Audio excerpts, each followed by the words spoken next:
Teka lang kuya, okay lang ha? Oo. Sasabay ako sa inyo ha? Sige. Huwag kang mag-alala, si Daddy Frankie. Charity vlogger ako, tumutulong ako sa mga nangangailangan. Sa lahat ng bagay. Anumang hirap at bigat nito,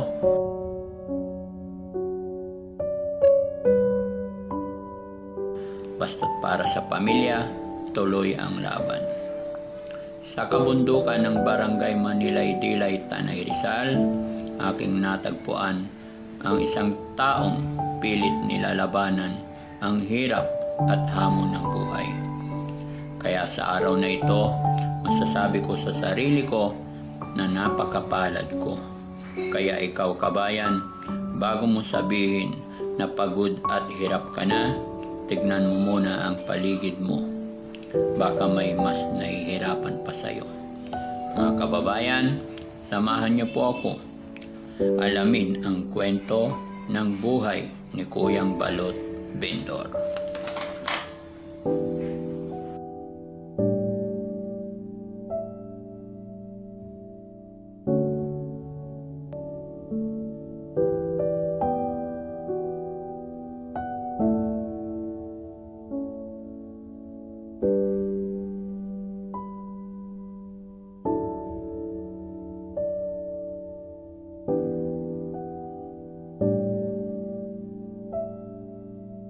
Tulungan natin.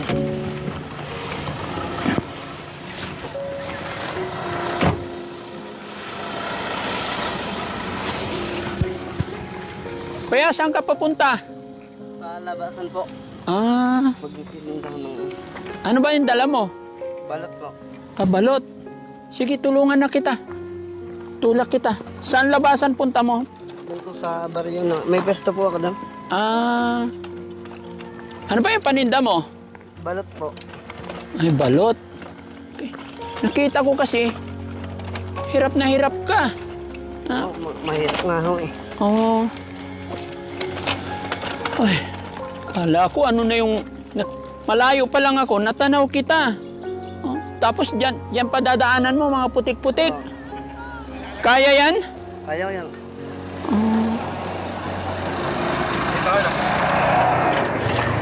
Araw-araw mo bang ginagawa ito?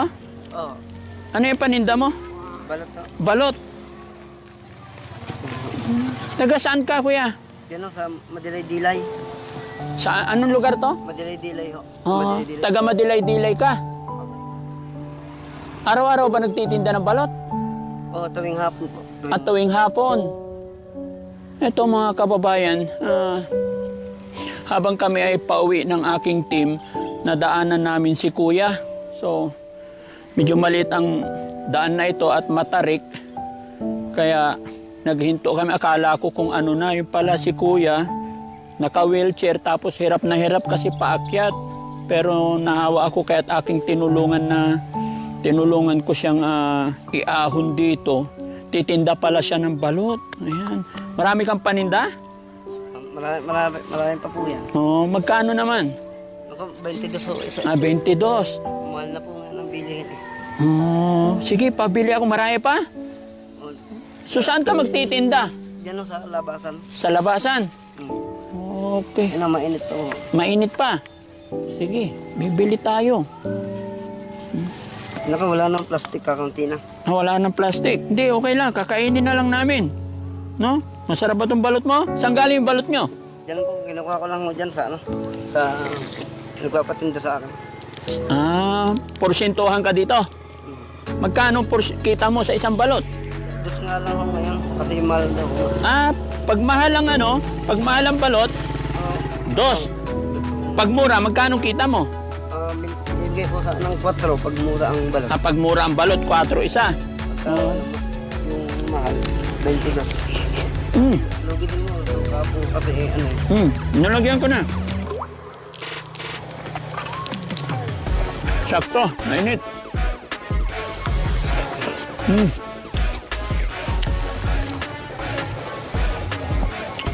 Nagmamadali ka ba, kuya? Hindi, ano, Hindi naman. Pwede bang may pagpintuhan muna nga pala?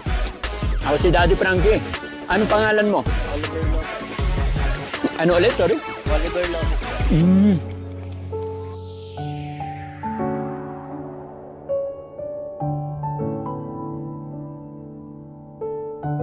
Mga kababayan, Kuya Oliver, no? Na gulat lang ako mga kababayan kasi habang pabalik kami ng Maynila, nadaanan namin ito, pawis na pawis, kay Kuya Oliver na hirap, umaahon. Pero napansin ko bakit paatras, patalikod, ay ano, yung, patalikod ang abante mo. Kasi po pag mas mahirap po.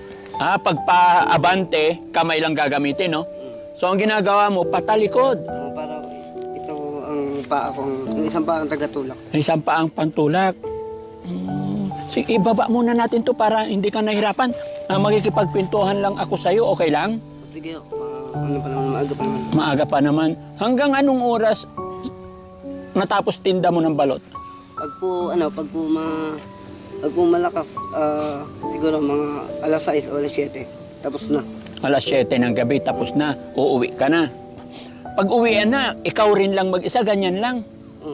Minsan inaabot po ako ng alas 9. Bago makauwi. Natapos ka ng alas 7, pero pag makauwi ng bahay, alas 9 na. Ba't ganun katagal? Kasi siyempre, mahirap yung daan. Matarik. Oo mga kababayan, bundok kasi ito eh. Anong lugar to ulit, kuya? Barangay Madilay-Dilay po. Madilay-Dilay, Tanay Rizal. Tanay Rizal. Ayan mga kababayan, napadaan po si Daddy Frankie dito kasama ng aking team. May pinuntahan kami habang kami ay pauwi. Nadaanan ko si Kuya Oliver at huminto nga kami kasi siya po ay naka-wheelchair. Sakop niya yung daan kasi maliit lang ang daan dito. Pero hindi ko nakayanan kasi kitang-kita kung siya ay hirap na hirap. Kaya tinulungan ko makaahon dito sa tuktok, mga kababayan. Pero nung aking tulungan, siya pala ay papunta sa labasan at magtitinda ng balot. Pero kuya, after all ng iyong kalagayan, bakit ikaw ang nagtitinda ng balot? Ay, kasi po wala nang asahan eh. Yung tatay ko po na namatay na. Yung mama ko matanda na eh. Ilang taon ka na ba? 34 na. 34. Wala ka bang asawa? Wala po. Binata ka pa? Wala akong aasahan ng inay ko eh. Walang aasahan ng inay mo. Si inay 64 years old na. Senior na rin nanay mo. So ikaw ang naghahanap buhay. Ilan ba kayong magkakapatid? Dalawa ko. Dalawa. Yung isa mong kapatid, anong trabaho? Dun sa resort, ng bato yung tawag doon. Nagre-recrap. Nagre-recrap. Ano nangyari sa paa mo? Bakit putol? Na-aksidente ho yan dun sa may Asian Hope, Sampaloc. Na-aksidente? Paanong na-aksidente? Ay, ganito po kasi, dati po kami, pahinante ho ng truck. Pahinante ka dati? O tapos? Tapos, nakasakay ako sa truck. Na lost brake po ba? Nawala ng preno. Nawala ng preno. Yung bagas na hindi ko naman alam na, nung una, hindi kasi masakit. Akala ko wala, manhid pala. Oo. Pero nung hinugot ko, putol. Ibig sabihin na disgrasya kayo? Ayan, maraming mga sasakyan.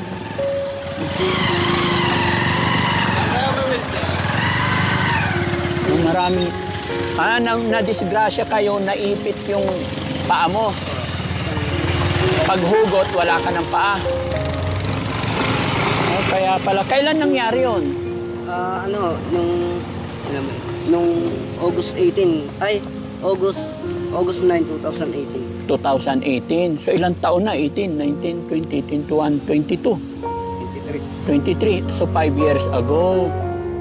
Magpa-5 pa po ngayon. Magpa 5 years na to. Hindi na masakit, naghilom na. Masakit din yung pagka yung taglamig. Pwede ba makita? Yeah. Pag taglamig. Kasi may tahi. May tahi. Sige, wag na kung may tahi. Kasi. Nakadikit yung tahi. Masakit yun. Sige, okay na. Yan mga kababayan, curious lang po ako kasi si Kuya Oliver, Kuya Oliver, kahit napakatarik, kung i-imaginein ko hirap, halos magkanda, banking na talaga, pero pinipilit niyang lumabas para lang maibenta yung kanyang balot. Kaya sige, kuya, ilan pa ba to? Bibilhin ko na lang to lahat para makauwi ka. Ha? Sige ho. Maraming salamat ho. Okay, sige. Ilan ba yan? Bilangin mo. Aray ko. Kakunti pa mong benta ko, ano to eh. Magkano nabenta mo? Ano, 120 pa ho. 120, naka 120 ka na. Anong oras ba simula benta mo? Ngayon, itong hapon. Alas 2. Oh. So mula alas 2 hanggang ngayon, alas 4 na, 120 pa lang benta mo. Mahina. Maraming pagkalaban. Ayan mga kababayan, oh. Nakakabilib si Kuya Oliver kasi putol ang paa. Pero nagbebenta, lumalaban. Talagang pilit niyang gumawa ng paraan para makapaghanap buhay. Sana po, no? Sana tularan ka ng napakarami kasi may mga nakikita ako na kompleto naman yung pangangatawan pero nanlilimos, di ba? Sorry to say, pero si kuya na eto mga kababayan, walang isang pa tapos napakahirap, tarik na tarik sa bundok-bundok pa, maputik pa, pilit niya pa rin lalabas para makapagtinda mga kababayan. Tignan niyo yung wheelchair niya, tignan yung paa niya, nagkakalyo-kalyo na. Ayan, ilan to? Magkano? Bilangin mo. Ito may 15 piraso. 15 sa 22. Magkano? Ha? Ang lima ay 110. Oh, 320. 110 times 3. 330. Oh, ayun, 2. Oh, pero okay na yan. Huwag mo nang pahirapan kasi mahina ako sa math. Ano? May bigas ako sa sasakyan. Bibigyan kita, ha? Ayan. So, 15. Oh, 15 isa. Bilhin ko na lang 100 isa. Ha? Para ano? Sobra na ho yan. Sobra na? Hindi. Tulong ko na yun sa'yo, oh. 500. Plus 500. Plus 500. So, 1,500. Kukunin ko to kasi gutom kami, ha? Ito ka. Ha? Hindi na, huwag na. Para may gamitin ka ulit, no? Okay. Hintayin mo ako, bibigyan kita ng bigyan kita ng asin, diyan ka lang. Kukuha, mga kababayan, kukuha ako ng bigas. Sakto kasi may bigas tayo sa sasakyan. Ganyan po si Daddy Frankie tuwing nabiyahe. May nabiyahe, mayroong dalang bigas. Teka, matanong ko lang, taga saan ka ba? Yan, Malapit lang dito? malapit lang dito. Diyan lang po ang bahay namin. Pwede bang sumama sa bahay mo? Gusto kong makita yung kalagayan mo sa bahay. Well, sige. Okay lang? Oh, kaya. Sige. Magaganto lang ako kasi lusong naman. Losong? Sige. Ayan mga kababayan. Teka lang kuya, okay lang ha? Sasabay ako sa inyo ha? Sige. Huwag kang mag-alala, si Daddy Frankie, charity vlogger ako. Tumutulong ako sa mga nangangailangan. Malay mo, baka sakali maraming makakita sa'yo, may mga tumulong sa'yo kuya. Nakita ko kasi ang sitwasyon mo, karapat dapat kang tulungan, no? Kaya wala kami masamang intensyon, titignan ko lang yung bahay mo, yung tinitirhan mo. Gusto ko rin makilala ang nanay na sinasabi mo, yung nanay mo, ha? Okay. So ayan mga kababayan, napagpasyahan ng ni Daddy Frankie na sumama sa kanilang bahay nang malaman ko kung ano ang sitwasyon. Kasi kung titignan nyo, gusto mo hawakan ko na lang tong styro para hindi ka masyadong hirap, no? Ayan. Hindi. Kahit gabihin ako, okay lang. Ayan, sige mga kababayan. Susundan ka namin, ha? Ayan.